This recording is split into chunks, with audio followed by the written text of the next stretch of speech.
Hello, this is the video for Daf Shevui, Daf Lammed Bet of Masechet Ketubot, of Tractate Ketubot.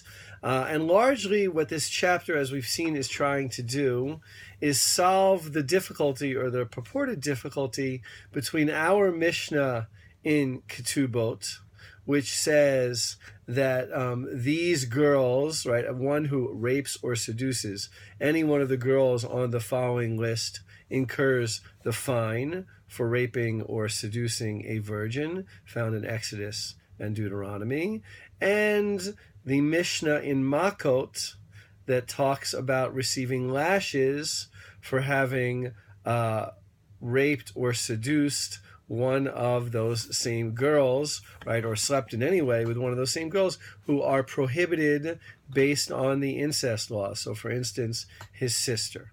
Okay, again, I understand that it is uncomfortable to talk about some of these things, but that is what our texts are talking about. So the Gemara is constantly, as you've been following along, talking about how can one receive lashes and at the same time pay a fine.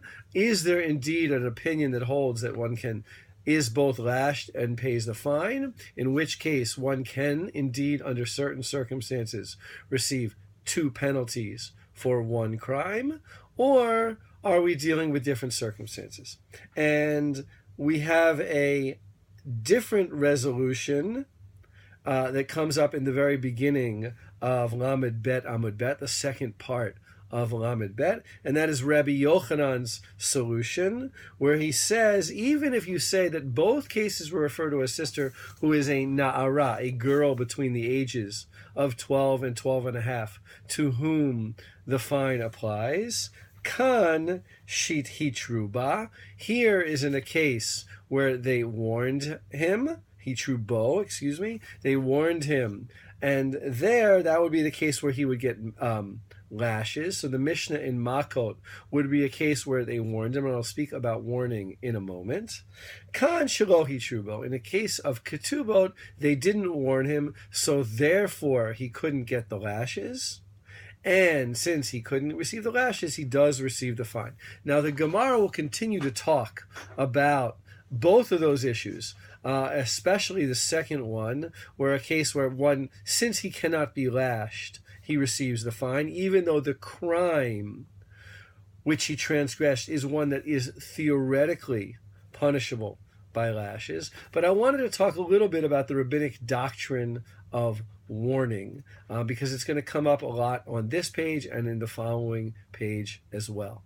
So according to the rabbis, in order for a person to be physically in some way punished for a crime, and that means execution or lashes, he must, prior to the crime, be warned by witnesses that if he commits such and such a crime, he will receive such and such a punishment.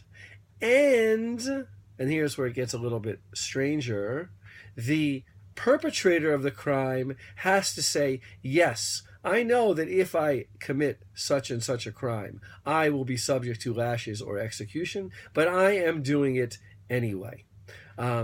This is probably one of the better examples, in my opinion, of how rabbinic legal doctrine is, let's say, theoretically, philosophically interesting and sound, but is practically not possible for implementation.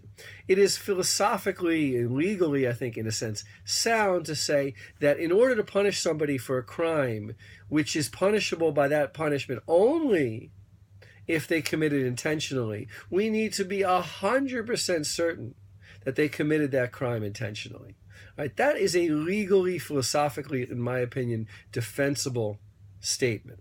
However, we know that in practice, witnesses cannot tell people all the time, warn people all the time. Furthermore, it would create the absurd situation where all the witness would have to say is, no, I don't understand that if I commit this crime, I will be punished in such and such a way. And then he wouldn't be able to be punished in such and such a way. And I don't think we would want to live in a society that operates under such a law. So again, this is something I've emphasized to you many, many times.